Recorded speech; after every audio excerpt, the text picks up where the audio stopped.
ఈరోజు పంచాంగం మరియు రాశి ఫలాలు చూద్దాం.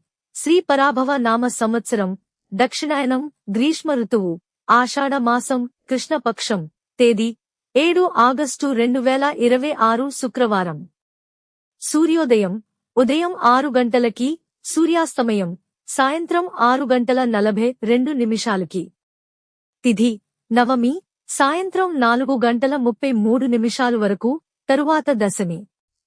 నక్షత్రం కృతిక, సాయంత్రం 6:38 వరకు, తరువాత రోహిణి. యోగం వృద్ధి, మధ్యాహ్నం 12:05 వరకు.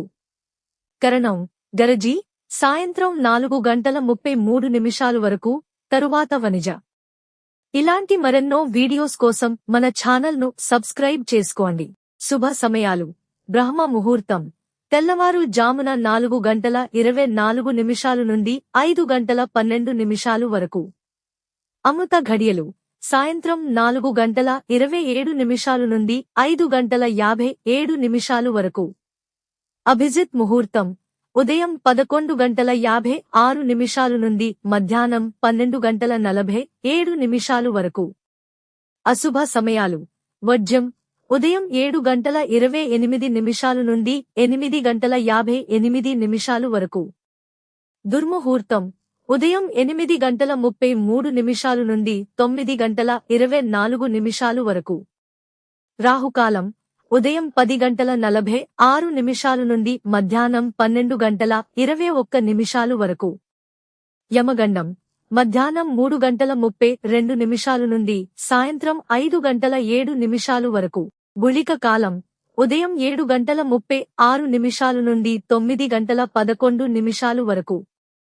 ఈ రోజు పుట్టినరోజు లేదా పెళ్లిరోజు జరుపుకుంటున్న ప్రతి ఒక్కరిపై మహాశివుని ఆశీస్సులు ఎల్లప్పుడూ ఉండాలని, వారు సుఖసంతోషాలతో జీవించాలని హృదయపూర్వకంగా కోరుకుంటున్నాను.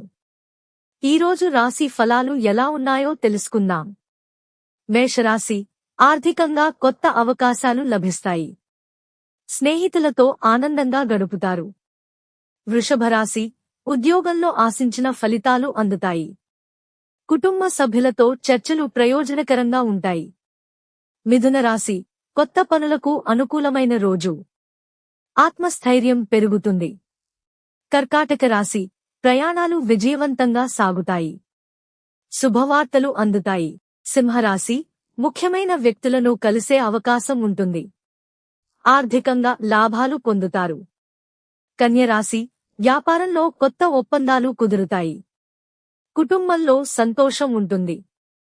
తులారాశి: మీ నిర్ణయాలు మంచి ఫలితాలు ఇస్తాయి. ఆరోగ్యం అనుకూలంగా ఉంటుంది. వృశ్చిక రాశి: సహోద్యోగుల సహకారంతో పనులు సులభంగా పూర్తవుతాయి.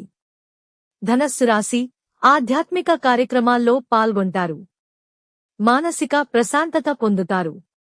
మకర రాశి: ఆర్థిక ప్రణాళికలు విజయవంతమవుతాయి. గౌరవం పెరుగుతుంది. కుంభరాశి: కొత్త కార్యక్రమాలకు శ్రీకారం చుడతారు. ప్రయాణాలు అనుకూలంగా ఉంటాయి. మీనరాశి: కుటుంబంలో శుభకార్యాల సూచనలు కనిపిస్తాయి. సంతోషకరమైన రోజు. ఇవి ఈ రోజు పంచాంగం మరియు రాశి ఫలాలు. ఈ వీడియో మీకు నచ్చితే లైక్ చేయండి. వీడియోను షేర్ చేయండి. ఇంకా మన ఛానల్ని సబ్స్క్రైబ్ చేయనట్లయితే వెంటనే సబ్స్క్రైబ్ చేసుకోండి.